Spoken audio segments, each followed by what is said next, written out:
বিসমিল্লাহির রহমানির রহিম।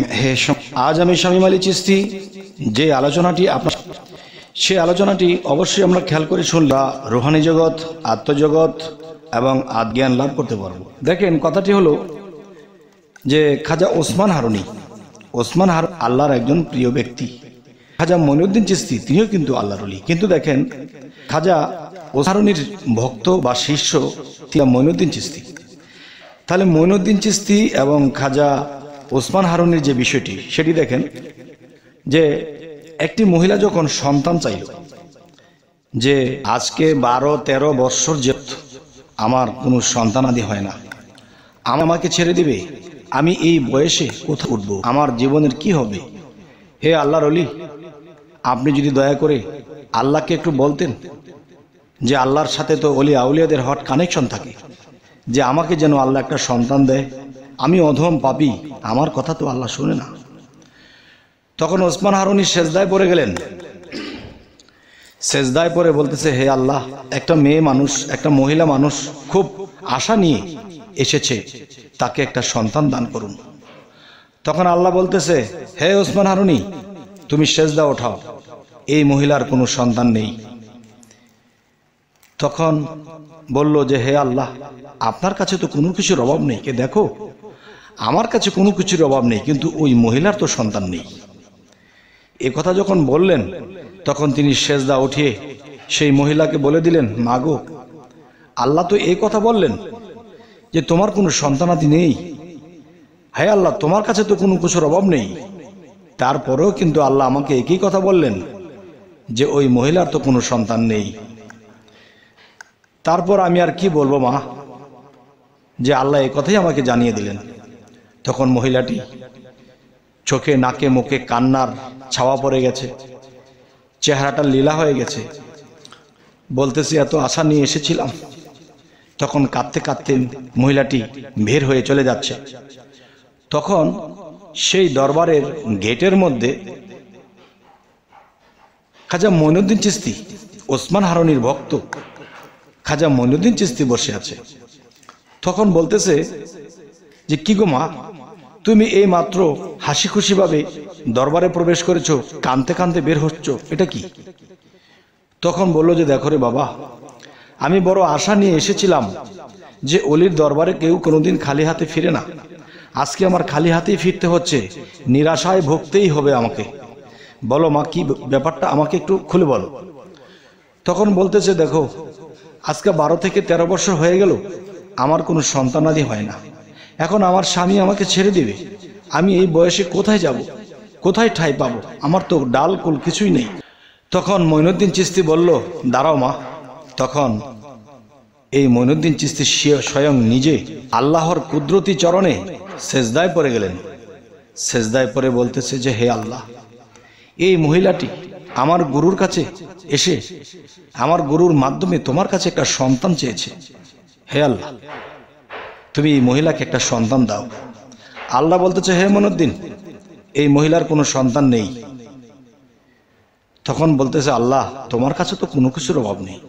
আল্লাহ বলতেছে, আমার কাছে কোনো কিছুর অভাব নেই, কিন্তু এই মহিলার তো সন্তান নেই। তখন মঈনুদ্দিন চিশতি বলল, আমার গুরুর ইজ্জত রক্ষার্থে, আমার গুরুর কাছে কেউ একটা কিছু চেয়েছে, তা সে পাবে না, আমার গুরুর তো একটা মান সম্মান আছে। হে আল্লাহ, তুমি আমার গুরুর দিকে তাকিয়ে এই মহিলাকে একটা সন্তান দাও। তখন আল্লাহ বলতেছে, হে মঈনুদ্দিন, এই মহিলার কোনো সন্তান নেই। বারবার যখন একই কথা বলে, তখন মঈনুদ্দিন চিশতি আল্লাহকে বললেন, হে আল্লাহ, আমার জীবনে কোনো ওরজ্জাত সন্তান আছে কি? হ্যাঁ, আছে। তাহলে হে আল্লাহ, আমার তরফ হইতে হলেও একটি সন্তান এই মহিলাকে দেওয়া হোক। তখন আল্লাহ বলল, হে মঈনুদ্দিন, তোমার কথা আমি কবুল করলাম, আমি তোমার পক্ষ হইতে এই মহিলাকে একটি সন্তান দিয়ে দেব। তো আমার কথা হলো, বছর ঘুরতে ঘুরতে একটা সন্তান হলো সেই মহিলার। তখন সেই মহিলা কোলে বাচ্চাটাকে নিয়ে খাজা ওসমান হারুনির দরবারে এসে বলতেছে, কোথায় আছে ভণ্ডপীর? কই খাজা ওসমান হারুনি, কই ভণ্ডপীর? তখন তাকে গালমন্দ করতে লেগেছে। তখন বলতেছে যে আপনি একটা ভণ্ড। কেন? আপনি বলেছিলেন আমার কোনো সন্তানাদি নেই, আল্লাহ নিষেধ করে দিয়েছে। তাহলে বোঝা গেল আপনি একটা ভণ্ড, মিথ্যা, প্রতারক। দেখেন আমার সন্তান হয়েছে। এই মহিলাটি অপমান করে যখন চলে গেল, তখন খাজা ওসমান হারুনি তার চেহারা লীলা হয়ে গেছে, তার মন খারাপ হয়ে গেছে। আল্লাহ কি আমার সাথে মিথ্যা কথা বলল? আল্লাহ কি আমার সাথে এরকম প্রবঞ্চনা করলো? যা, এই আল্লাহর ইবাদত আমি আর করব না। তখন সে চলে গেছে হাঁটতে হাঁটতে একটা মন্দিরের দিকে। মন্দিরের দিকে যখন চলে গেছে, তখন 750 ভক্ত তার পিছনে হাঁটতে লেগেছে। আমার গুরুর শরীরের কাপড় ছেড়ে ল্যাঙ্গট পরে হাঁটা দিল। কি হলো রে? তখন সেই গুরু কি করলো? সেই কালী মন্দিরের দিকে উঠতে শুরু করলো। এই কালী মন্দিরের দিকে উঠে তখন মা কালী বলে ভক্তি দিয়েছে, আর সমস্ত ভক্ত পালিয়ে যাচ্ছে, আমার গুরু নষ্ট হয়ে গেছে, চল, এখানে আর থাকা যাবে না। তখন খাজা মঈনুদ্দিন চিশতি কি করলেন? তার গুরুর পিছনে সেজদা দিয়ে সে পড়ে আছে, এবং পিছনে যদি একটা মানুষ থাকে তাহলে কিন্তু বোঝা যায় কেউ আমার পিছনে আছে, সে খোকরাচ্ছে। তখন ওসমান হারুনি পিছন দিকে তাকিয়ে দেখি, কিরে, 750 ভক্ত সবই তো চলে গেল, আমার ঈমান নষ্ট হয়ে গেছে, আমি মা কালীকে ভক্তি দিয়েছি, তুই এখনো আছিস?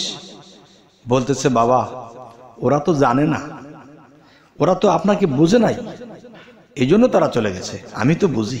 এই তুই কি বুঝিস রে?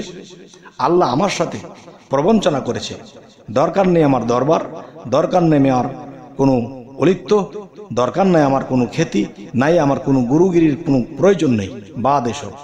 তখন গুরুর দিকে তাকিয়ে চোখের পানি ফেলে দিয়ে বলতেছে, বাবা, আপনার জায়গায় আপনি ঠিকই আছেন, কিন্তু আপনি আল্লাহকে ভুল বুঝতেছেন। কেন?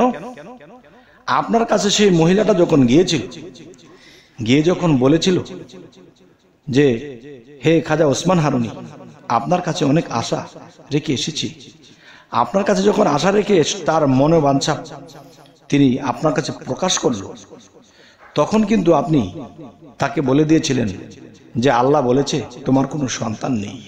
কিন্তু আমার চিন্তা হলো, আমার গুরুর দরবার থেকে একটা মানুষ এসে খালি হাতে ফেরত যাবে, এটা আমার গুরুর একটা ইজ্জতের ব্যাপার। তখন আমি আল্লাহকে সেজদা করেছিলাম, সেজদা করে বলেছি, আল্লাহ দয়া করে আমার গুরুর ইজ্জত রক্ষার্থে তুমি একটা সন্তান দান করো এই মহিলাকে। কারণ ওলিয়া উলিয়ার দরবার থেকে যদি একজন মানুষ খালি হাতে ফিরে যায়, এটা একটা কলঙ্ক। তাই হে আল্লাহ, তুমি আমার দিকে তাকিয়ে, আমার মুর্শিদের দিকে তাকিয়ে, বা আমার গুরুজির দিকে তাকিয়ে তুমি একটি সন্তান দান করো। তখন কি হলো? তখন দেখা যায় আল্লাহ বললেন যে হে মঈনুদ্দিন, এই মহিলার কোনো সন্তানাদি নেই। হে আল্লাহ, তোমার তো কোনো কিছুর অভাব নেই।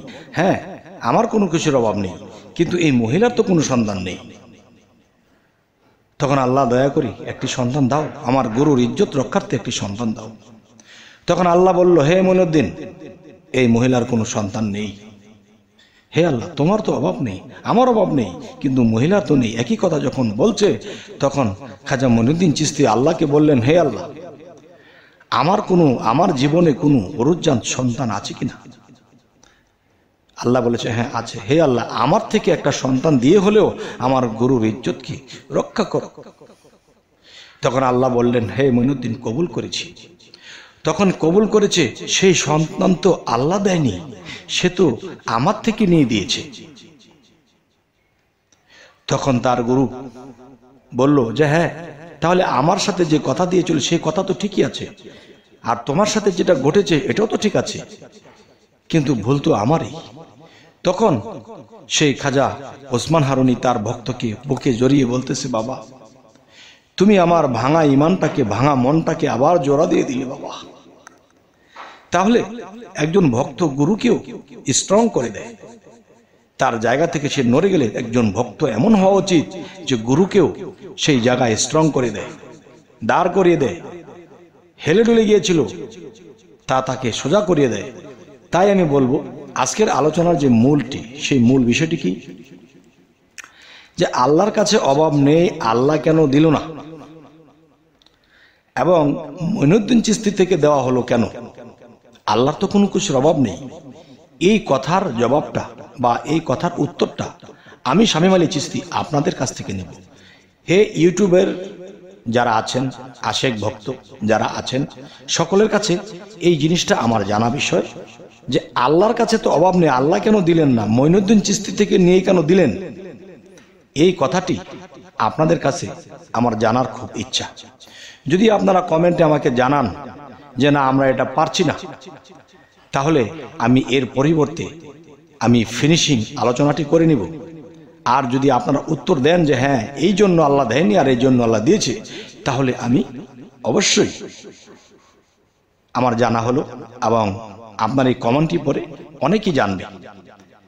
আর না জানলে অবশ্যই আমাকে বলবেন, আমি পরের পর্বে বাকি কথাগুলো ভেঙে দেবো ইনশাআল্লাহ। তবে হে সমস্ত জগতবাসী, সকলে ভালো থাকবেন, আমাদের চ্যানেলটিকে সাবস্ক্রাইব করে নেবেন, যদি ফেসবুক হয় অবশ্যই ফলো করে নেবেন। সকলে ভালো থাকবেন, আল্লাহ হাফিজ।